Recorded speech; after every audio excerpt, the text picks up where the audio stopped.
Hey everyone, Fitness Central Bike Shop back with another how-to video, and today we're going to be showing you how you can remove and install your wheels on your bike. A lot of people pull the wheels off their bikes to make them easier to transport in the car, but sometimes the process can seem really complicated, so we're going to guide you through a step-by-step process to removing and installing your wheels. There's three main components to work around when you're pulling the wheels off. First off, you can have rim brakes or disc brakes, the quick release skewer, and the drivetrain on your rear wheel. The first step is to open up the brake so you can pass the tire out through the brake pads, and to do that, all you need to do is move the rubber boot over, pinch the arms together, and lift the elbow out of the bracket, and the brakes will release. And it'll work the same way over the rear wheel. Then you'll need to open and loosen the quick release skewer, and to do that, you grab the lever on the right, flip it open, hold the nut on the left, and then spin the lever on the right counterclockwise to loosen it. You should only need about 3 to 4 turns to do it, so you don't need to unscrew the skewer all the way. And then with the front wheel, it should just lift right out of the fork. If your bike came equipped with disc brakes, you won't need to release anything because the tires won't need to fit through a pad since the rotor is down by the hub. So once the quick release lever is open, all you need to do is lift the fork right off the wheel.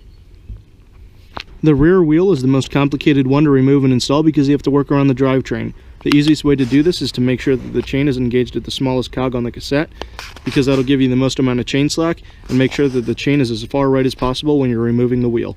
When taking off the rear wheel, the first step is to open and slightly loosen the quick release skewer. And now you're ready to actually pull the wheel off, but the rear wheel won't just drop out of the dropouts just like the front wheel, because it'll get stuck on the rear derailleur. So all you need to do is pull back the rear derailleur, and at the same time drop down the cage, and then the wheel should fall right out. And now we have both wheels taken off our bike, and we can move it wherever we want.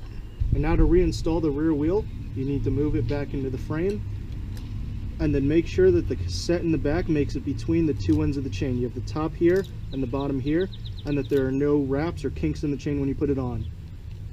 Then you line up the chain back to the last cog, and it should slide back into the dropouts.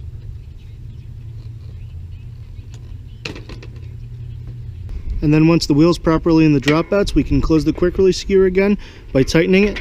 And you want to make sure that when you're closing it, the skewer has tension at about halfway. Once you feel that, you can clamp it the rest of the way shut. And then to close the rear brake, all you need to do is push the arms together, slide the elbow back into the bracket, and then slide the rubber boot back over. And then to reinstall the front wheel, all you need to do is make sure that the axle makes it properly into the dropouts.